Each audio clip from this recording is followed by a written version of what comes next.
people and ask about your plants. How should we best assess what the problem is with a plant? Well, you got to look at it. If the leaves are wilted, it means there's not enough water. If the soil's wet, it probably means there might be too much water. Let's see. And the biggest thing for me is I found on Facebook, I mean, Facebook's a great thing and a horrible thing all at the same time, as we all know. I found a local backyard gardening group that's been absolutely fantastic. And when I've looked around, I found more and more of them that are regional or just to certain locations. And we, especially with the pandemic, we're now like over 3,000 people in this little Renton Backyard Farmers group that started out a lot less. But when something goes wrong, one of the first things I do is take a picture of it, put it up on the Backyard Farmer group, or consult with one of my friends that's been doing it longer than I have, that I've made through this local backyard farming group.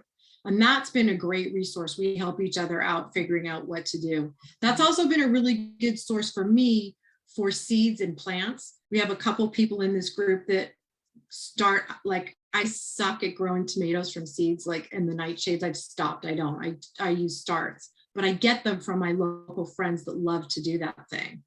And sometimes I trade them out other things that I've grown for what they're doing. But look at who's around you, who your friends are, that cultivate a growing community right where you live that can help you. I'd also give a plug for the universities. In California, we have the UC Master Gardener program.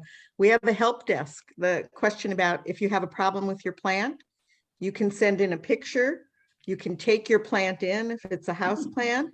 And people like me who may or may not know the answer immediately, if they don't know it, they will look it up and find it and get back to you. And it's a huge resource, and almost every state has master gardener programs. So it's a really valuable resource for home gardeners. And the thing about TILF organizations, yeah, TILF well, organizations the same way.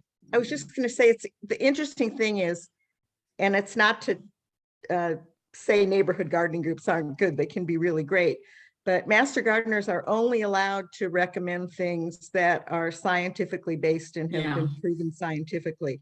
So if your grandmother says, you know, to plant in the full moon, and that's not something that's been researched, we can't recommend that, which isn't to say it doesn't work, but we can't recommend it.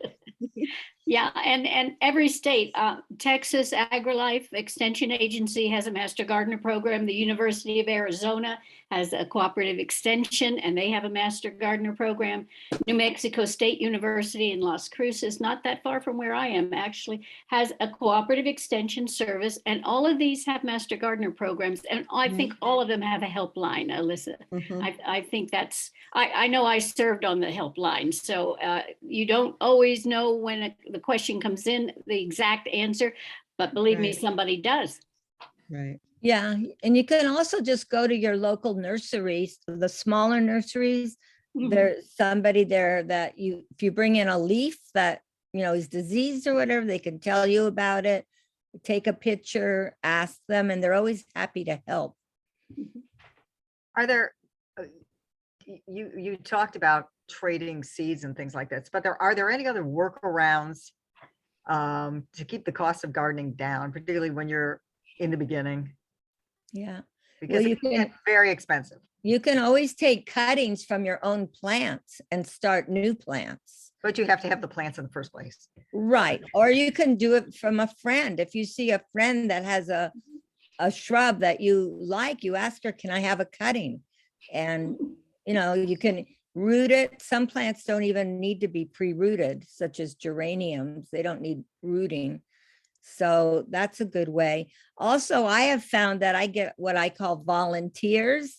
I mean, one morning you walk outside and you see a plant that you never planted growing, and because it's growing, it's happy there, you know, and I usually just leave them. I mean, I like a more natural looking garden. So, you know, I don't care if there's plants there that I myself did not put there. What about these places where you can order online? are they good? Should we stay away from them? I've Some never. of them are done that. great and some of them aren't. Yeah.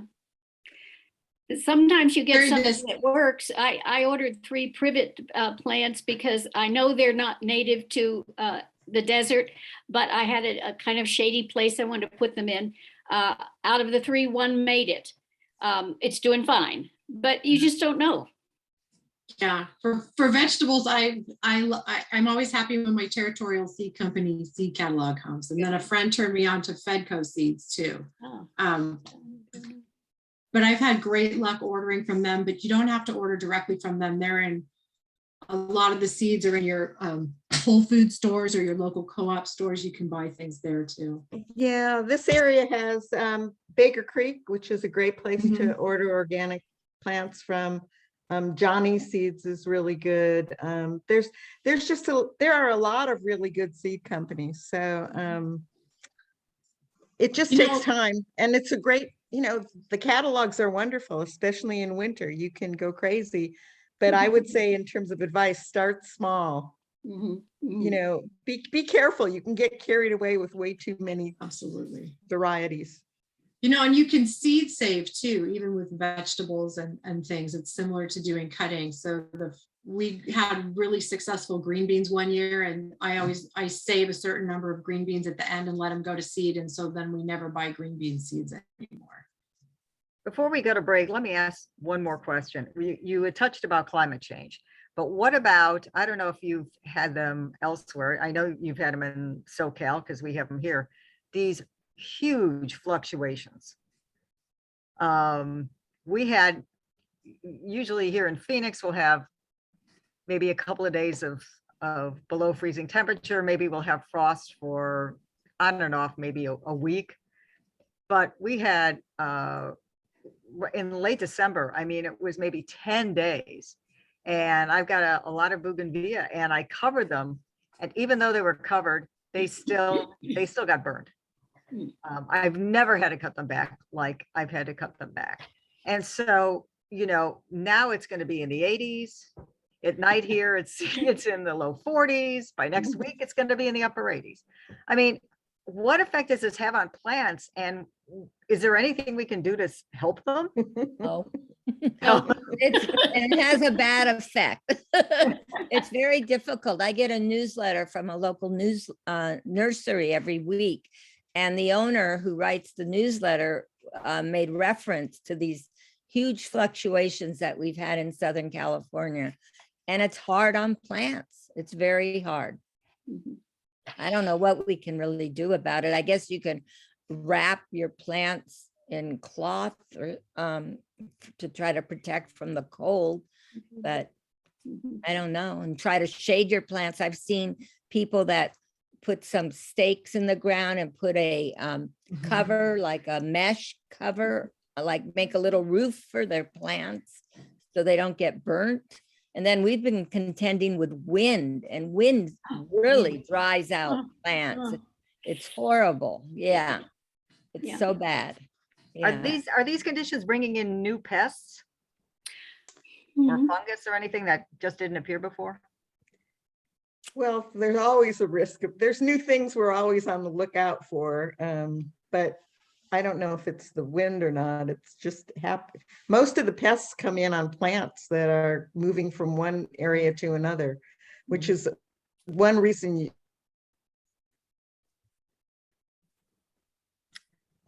really want to be buying from reputable. You really need to look at your plants if you're putting them in your garden. I know for a couple of years here in Southern California, we could not buy a citrus plant because they were banned from Orange County because of something called celiac disease. So Mhm. they wouldn't even bring them into the county. They didn't want them that disease to spread to those citrus that were already here. So. Okay, well, let's move into our breakout room. Says everybody, is there anybody who has not indicated what room they want to be in? There is someone who has not indicated. Please write in chat. And everybody else, will see you in 15 minutes.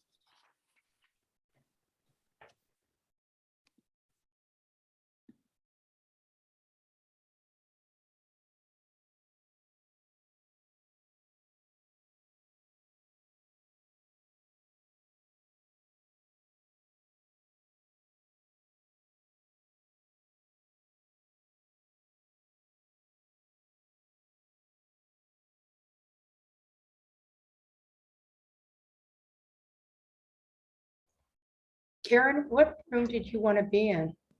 Hi, room 3 Three? Okay. with, I think with, I think Nancy, the woman that was talking about, the second woman who spoke. The second one was Marnie, who did The- vegetables and preservation. Native plants. Native plants was vegetables. Nancy. Oh, that's room 3. Yeah. Okay, sorry. I'll get you in there. Okay, thank you. Okay, how do I get you assigned? Got it. I And wanted to be- Stephanie, you have to just go into, you have to join room 3. Did you see Yeah. the, join? No, I didn't. Can you do it? I Okay. had Nancy. Raised bed by putting down wood and then putting in the horse manure and the straw from that and compost, and then building on top of it with a more refined compost, and then putting your topsoil on top of that, and it works really well. And I've also mixed some of that in our compost bins and turned it, and it works just fine. It can take a little longer to break down the straw. Rabbit droppings are fantastic. Chickens are great for that too. Absolutely. The one thing with But- composting too is a lot of us want to use our kitchen scraps for composting, which is wonderful. But you want to always remember that you need to put in brown matter, either dried leaves or cardboard, all those Amazon boxes that people get. If you strip that down and cut them into smaller strips and layer those with your food scraps for compost, you're going to get a much stronger compost. Also, a lot of Starbucks have buckets of their coffee grinds, or you can call them ahead and ask them to save them. But a lot of them just save them, and people come in and take buckets of coffee grinds and add it to their compost, or just scatter it on their plants. I keep a worm farm in my garage. And I have 2 compost bins in the garden, but the worms are great because worm castings are terrific in your garden. And my granddaughter teases me that I have pet worms, but they're really not pets. They feed my garden.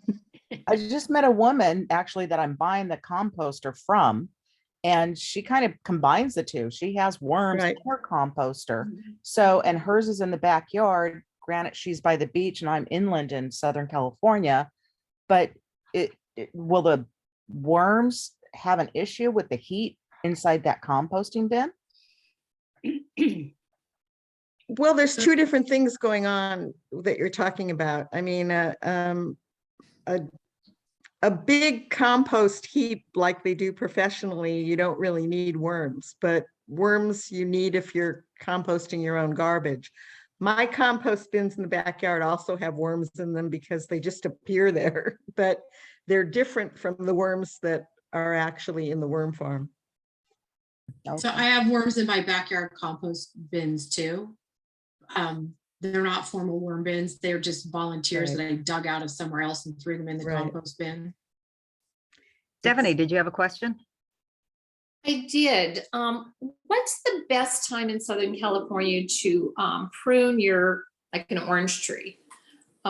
Because it seems like there's so many oranges and then the blossoms start by the time the oranges are ripe, the blossoms have started, and I need to know if I cut them now, will I lose the next harvest or the next growth period?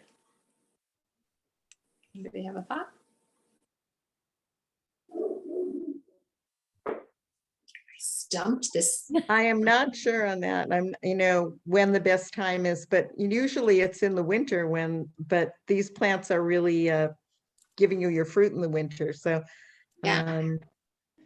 I'd have to check. We just never cut ours. It's humongous. I would recommend calling an arborist and just Yeah. asking them. Most are happy to tell you. Okay.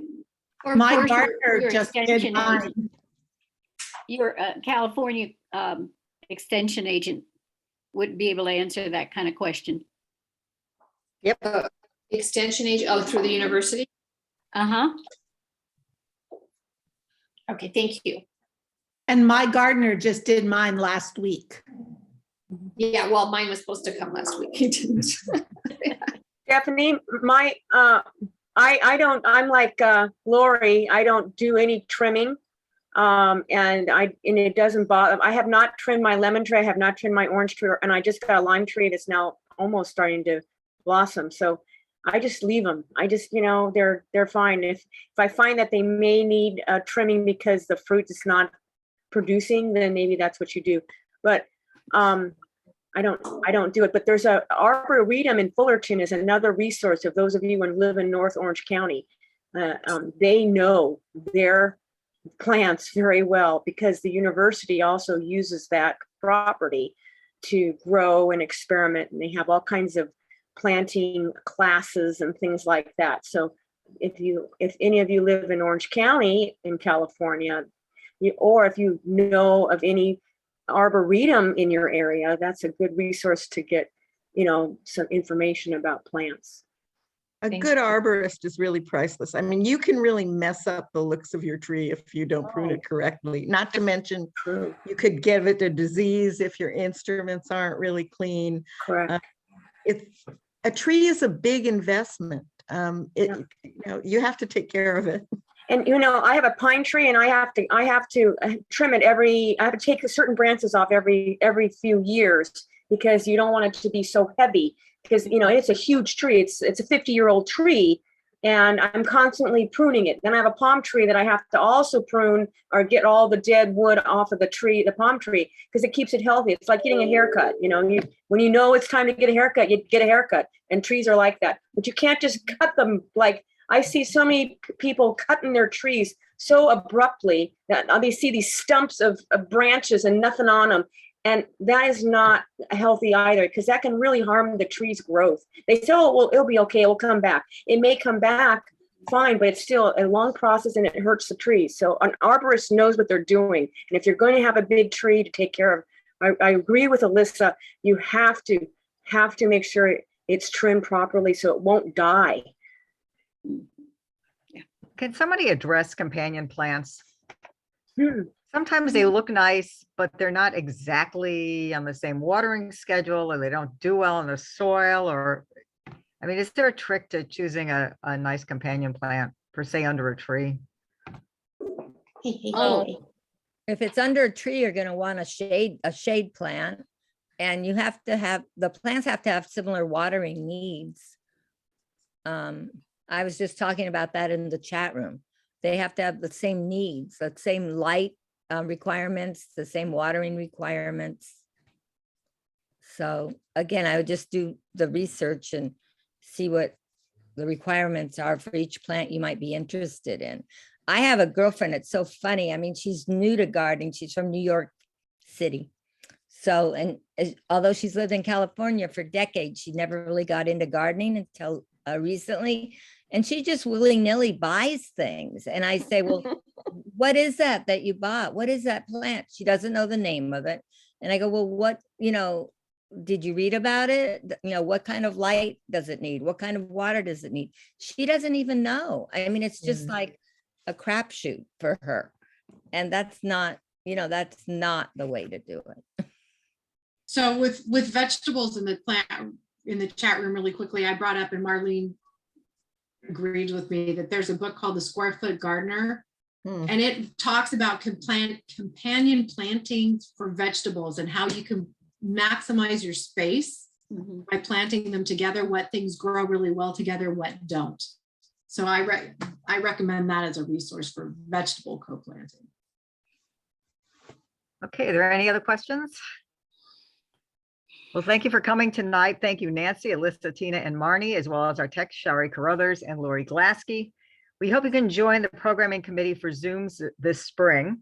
2 months from tonight, on March 23rd at 7, we'll be presenting Don't Call Me Ma'am, Ageism in the Media with Catherine Clinch, the Career Longevity Chair of the Writers Guild of America West. Those are the people who write your TV shows and films. And Brenda Holt of the AARP. Then on Sunday, April 10 at 7, we'll be presenting Horosis Around the World, part of our Diaspora Diary series. Presenting will be Dina Bedak, our Pacific District Cookbook co-editor. That program will be the Friday before Pesach, the Sunday before Pesach, sorry, which it will start on Friday night.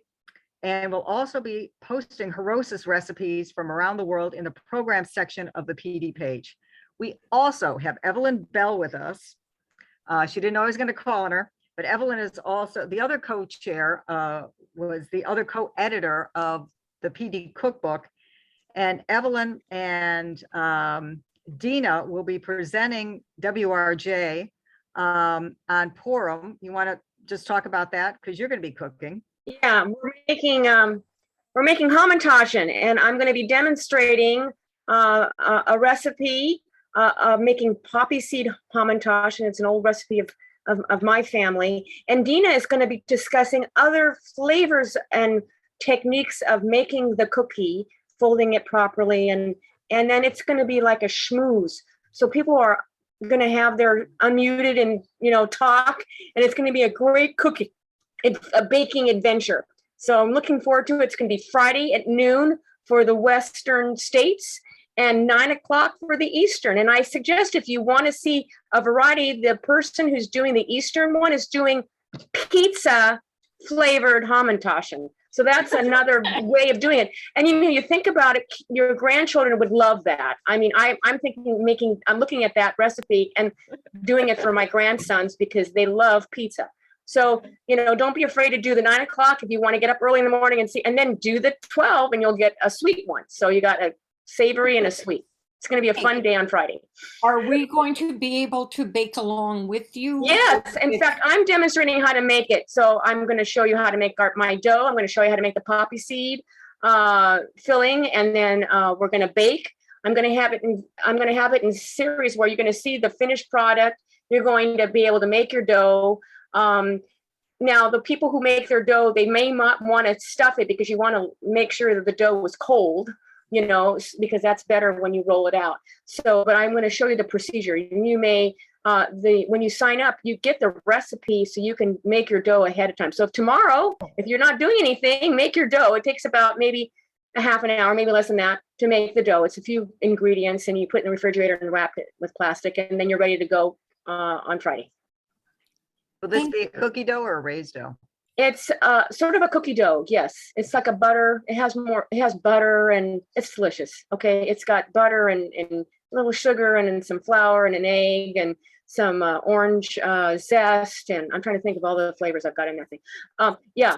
And the recipes, like I said, both recipes, I'm sure that the person I forgot her name now, Bernice, she's in the cookbook, by the way. Okay.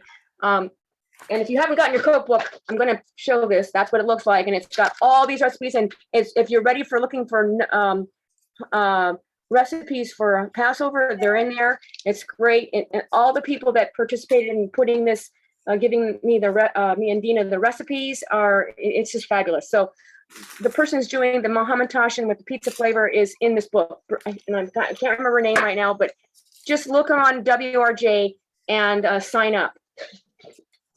And have fun.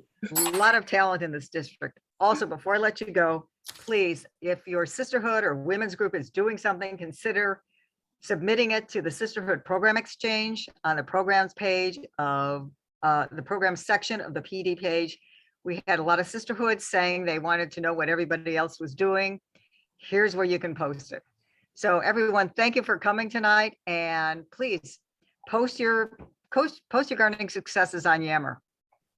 Thank you, Thanks, Wendy. everybody. Good night. Thank you. Bye.